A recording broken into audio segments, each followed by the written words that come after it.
মৰমৰ ছাত্ৰ-ছাত্ৰীসকল প্ৰথমতে সকলোকে আমাৰ ইউটিউব চেনেললৈ স্বাগতম জনাইছোঁ আৰু ইতিমধ্যে তোমালোকৰ যি HSLC 2025ৰ যি এক্সামিনেশ্যন সেই এক্সামিনেশ্যন ইতিমধ্যে সমাপ্ত হৈছে আৰু প্ৰায়খিনি ষ্টুডেণ্টে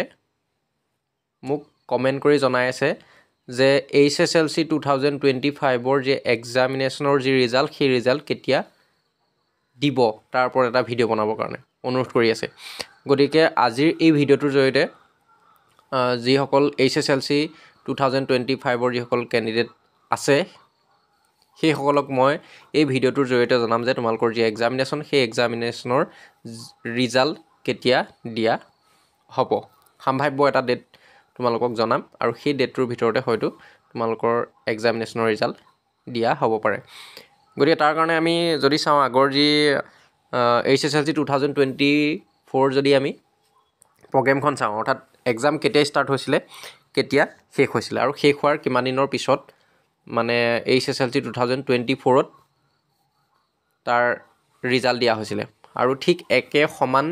ব্যৱধানতে এইবাৰো তোমালোকৰ HSLC 2025ৰ ৰিজাল্ট দিয়া হ'ব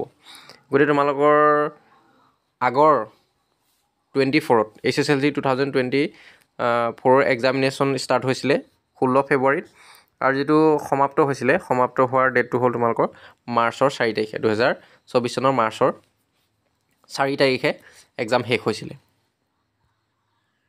আৰু এক্সাম শেষ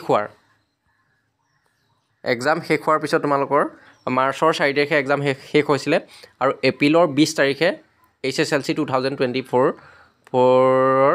যি এক্সামিনেশ্যন সেই এক্সামিনেশ্যনৰ ৰিজাল্ট দিয়া হৈছিলে অৰ্থাৎ তোমালোকৰ 1 মাহ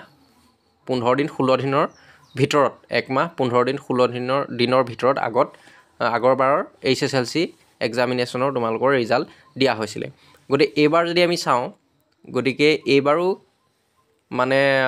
1 মাহ 10 দিন 20 দিনৰ ভিতৰত তোমালোকৰ যি ৰিজাল্ট সেই ৰিজাল্ট দিয়া হ'ব গতিকে এইবাৰ যদি আমি চাওঁ এইবাৰ প্ৰগ্ৰেমখন যদি আমি চাওঁ গতিকে এইবাৰ কিমানত শেষ হৈছিলে এইবাৰ তোমালোকে যদি প্ৰগ্ৰেমখন চোৱা 5 মাৰ্চত একেবাৰে শেষৰ এক্সামিনেশ্যন আছিলে মানে 5 মাৰ্চত গতিকে 5 মাৰ্চত এইবাৰ HSLC 2025ৰ যি এক্সামিনেশ্যন সেই এক্সামিনেশ্যন তোমালোকৰ শেষ হৈছে অৰ্থাৎ আগতকৈ এদিনৰ পিছত মাৰ্চৰ 3 তাৰিখে শেষ হৈছিলে তোমালোকে চাই ল'বা মাৰ্চৰ 3 তাৰিখে শেষ হৈছিলে মাৰ্চৰ 3 তাৰিখে তোমালোকৰ অৰ্থাৎ এদিনৰ আগত তোমালোকৰ এক্সামিনেশ্যনটো শেষ হৈছিলে গতিকে এদিনৰ আগত তোমালোকৰ এইবাৰ এক্সামিনেশ্যন শেষ হৈছে আগৰবাৰতকৈ গতিকে ঠিক সেই ডেটতে আগত যিহেতু এপ্ৰিলৰ 20 তাৰিখে তোমালোকৰ ৰিজাল্ট দিয়া হৈছিলে এইবাৰ এপ্ৰিলৰ 15 বা 20 তাৰিখৰ ভিতৰত অগা পিছা 3 4 দিন তোমালোকৰ অগা পিছা হ'ব পাৰে গতিকে মাহটো হ'ল এপ্ৰিল মাহতে দিব আৰু ডেটটো তোমালোকে 10 তাৰিখৰ পৰা 20 তাৰিখৰ ভিতৰলৈকে তোমালোকে ল'ব পাৰা গতিকে 10 বা 20 তাৰিখৰ ভিতৰত হয়তো 10 তাৰিখৰ ভিতৰত দিয়া নহ'বও পাৰে 15-20 তাৰিখৰ ভিতৰত তোমালোকে মানে 20 তাৰিখে মেক্সিমাম হ'ব পাৰে গতিকে 20 21-22 ইমানমানলৈকে যাব পাৰে গতিকে বেছি দেৰি নহয় গতিকে সিমান দিনৰ ভিতৰতে তোমালোকৰ যি HSLC 2025ৰ এক্সামিনেশ্যনৰ যি ৰিজাল্ট সেই ৰিজাল্ট দিয়া হ'ব আৰু যদি ভিডিঅ'টো ভাল লাগিলে অনুগ্ৰহ কৰি তোমালোকৰ